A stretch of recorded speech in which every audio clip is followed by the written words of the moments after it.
तुलसी आपके घर में अगर सूखी हो, तुलसी सूख गई हो, तो उसकी जो लकड़ी होती है, उस लकड़ी का 7 लकड़ी का बंडल बनाकर दीप बना लो।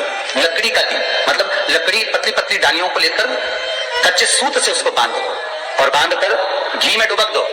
के मंदिर में, शिव मंदिर में नहीं, भगवान किसी भी देवता के मंदिर में, विष्णु के मंदिर में, नारायण के मंदिर में, कृष्ण मंदिर में, राम मंदिर में, किसी भी मंदिर में मंदिर ना हो तो अपने घर के मंदिर में शाम के समय पर उस तुलसी की लकड़ी का दीप दिया भरकर उसमें घी डालकर जो दीप प्रकट कर देता है, जला देता है, दीप को प्रज्वलित कर देता है, उसके घर में कभी संपदा की कमी नहीं होती। महाराज विष्णु पुराण में स्पष्ट। घर की बहू बेटी कमजोर हो जाती है तो उसको संसार नहीं छोड़ा जाता है।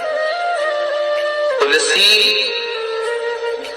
की लकड़ी को घी में भिगोकर अपनी कामना कर जो भगवान के सामने तुलसी की लकड़ी का घी में भिगोकर जो दिया लगा देता है कार्तिक के महीने में, उसके घर में कभी संपदा की कमी नहीं होती। महाराज लक्ष्मी कभी छिन्न नहीं हो सकता। शिव महापुराण यहाँ तक विष्णु पुराण कहती है, स्कंद पुराण वर्णन करती है, कार्तिक खंड वर्णन करता है कि तुलसी का क्यारा गोल है, चौकोर है, षडाकार का है। उसका भी प्रमाण हमारे शास्त्रों में लिखा हुआ है कि अगर तुलसी का कुंड गोल है तो वो ऐश्वर्य प्राप्त करता है, तुलसी का कुंड चौकोर है तो वंश की वृद्धि करता है, तुलसी का कुंडा अगर षडाकृति का है, 6 फलक वाला है तो वो घर में संपदा की वृद्धि करता है। ये तुलसी के कुंड का भी प्रमाण हमारे यहाँ शास्त्रों में लिखा हुआ है कि कुंडा कैसा होना चाहिए। विष्णु पुराण किस किसने सुनी है?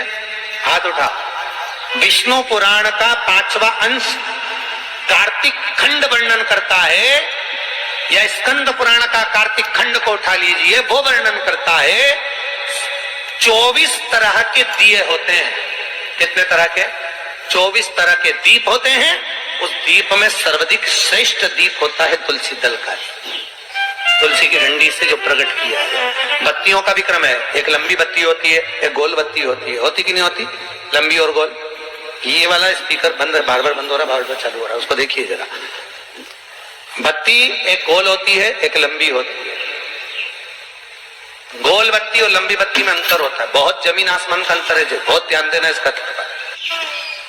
गोल बत्ती किस किस देवी देवता पे लगती है और लंबी बत्ती किस किस देवी देवता पे लगती है, तो स्कंद पुराण और विष्णु पुराण दोनों कहती है जो लंबी बत्ती होती है वो पितरों की जगह पर, पूर्वजों की जगह पर, पूर्वजों की जगह पर, बड़ के पेड़ के नीचे, पीपल के पेड़ के नीचे लंबी बत्ती का प्रमाण है। किसी देवी के स्थान पर जो देवी की पूजन करते हैं, जगदम्बा की पूजन करते हो, पार्वती की करते हो, लक्ष्मी की करते हो, कुल देवी का स्मरण करते हैं, लंबी बत्ती का प्रमाण। और जो गोल बत्ती होती है वो गोल बत्ती का प्रमाण किसी हनुमान मंदिर, राम मंदिर, शिव मंदिर, जितने देवताओं के मंदिर हैं वहां पर गोल बत्ती का प्रमाण। लंबी बत्ती देवी के स्थान पर इसलिए जलाई जाती है क्योंकि देवी वंश की और लक्ष्मी की वृद्धि करती है, तो लक्ष्मी और वंश बड़ा होना चाहिए, लंबा होना चाहिए। और देवता के सामने गोल बत्ती इसलिए लगाई जाती है कि हमारा मन, ये चित्त, ये वृत्ति आपके चरणों में टिकी रहे और एक दिन हम भी वैकुंठ का वास करें, इसलिए गोल बत्ती लगाई जाती है। एक सहस्त्र बत्ती होती है, करें दर्शन कभी? यहाँ पे माताएं बैठ बैठ के बनाती रहती है 100 बत्ती, 108 बत्ती, 108 बत्ती बनाकर भगवान के सामने। उसका क्या प्रमाण है? कौन से पुराण में लिखा है कि 108 और सहस्त्रावली बत्ती लगाई जाए?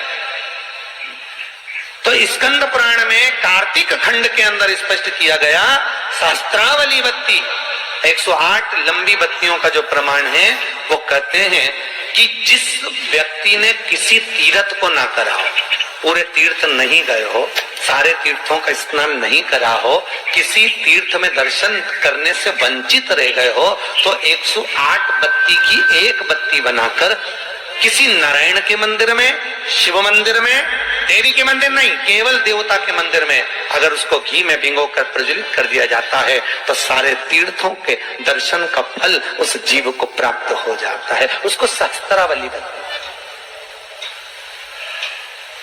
108 सहस्त्र।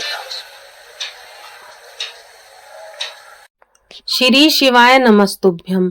आप भी पूज्य गुरुजी द्वारा बताए गए इस उपाय को करके देखिए।